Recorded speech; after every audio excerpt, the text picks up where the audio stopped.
நார்மலா பேசிக்கா ஸ்டார்ட்ல படிக்கக்குள்ள எடுத்தோடனே எண்டு நாட் போடுறது கஷ்டமா இருக்கும். செயின் நல்லா ப்ராக்டிஸ் ஆனாதான் எண்டு நாட்டு எங்களுக்கு ஈஸியா வரும். ஸோ நம்ம ஒவ்வொரு தடவையும் கட் பண்ணி கீழே பறிச்சு விட்டீங்கல்ல, அப்படி இல்லாம அப்படியே கண்டினியூவா நம்ம வந்து ஆரி நாட்டு போடலாம். இப்ப இந்த இடத்துல ஒரு ஸ்டிச் செய்யறோம், பக்கத்துல நம்மளுக்கு வேற ஒரு ஸ்டிச் போட வேண்டியது இருக்குன்னா ரெண்டு நாள் போட்டு அப்படியே கண்டினியூ பண்ணிக்கலாம். ஓகேவா? இதே ஒவ்வொரு தடவையும் நீங்க என்ன பண்ணுவீங்க, கட் பண்ணி பதிச்சுட்டு திருப்பி முடிச்சு போட்டு திருப்பி ஸ்டார்ட் பண்றீங்களா? அப்படி தேவையில்லை.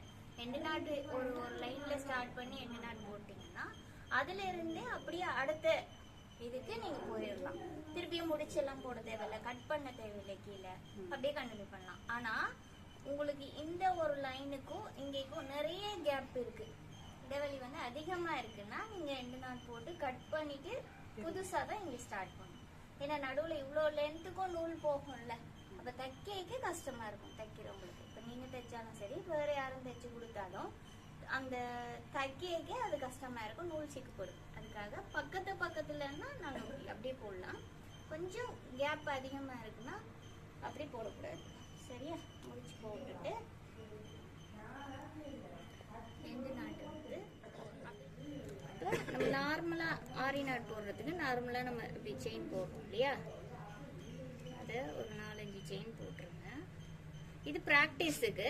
நீங்க பிராக்டிஸ் பண்ணி நல்லா வந்துடுச்சுன்னா நீங்க கண்டினியூவா உங்களோட ஸ்டிச்சிலேயே அப்படியே ரெண்டு நாட் போட்டு ஃபினிஷ் பண்ணலாம். இப்ப இவ்வளவு தூரம் தான் உங்களுக்கு தேவை செயின். ஸோ இதோட நீங்க ஃபினிஷ் பண்ண போறீங்க அப்படின்னா இந்த செயினை கொஞ்சம் உயரமா அப்படி தூக்கிக்கோங்க. சரியா? தூக்கிட்டு நார்மலா நம்ம செயின் போடும்போது இவ்வளவு டிஸ்டன்ஸ்ல போடுவோம்ல, அப்படி இல்லாம கிட்டக்கே விட்டு இந்த செயினை வெளியில எடுங்க.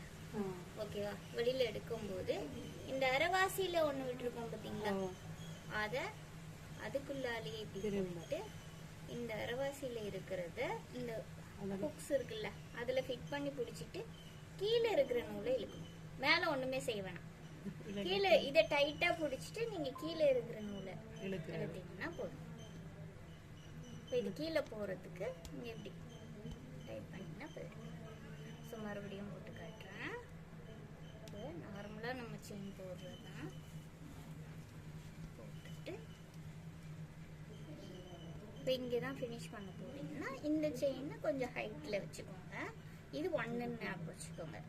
செகண்ட் 2 வந்து பக்கத்துல எடுக்கிறீங்க, தள்ளி இல்லாம பக்கத்துல எடுக்கிறீங்க. இந்த எடுக்கும் போது மட்டும் மேல உள்ளது இறங்கிக்கிட்டே வரும். ஸோ அது இறங்காம நீங்க அட்ஜஸ்ட் பண்ணி பிடிச்சிக்கோங்க. இப்போ செகண்ட் எடுத்துட்டீங்களா, இந்த செகண்ட் வழியா போயிட்டு ஃபர்ஸ்ட் வெளியில எடுக்கணும். 1 to 1 ஞாபகம் வச்சுக்கோங்க.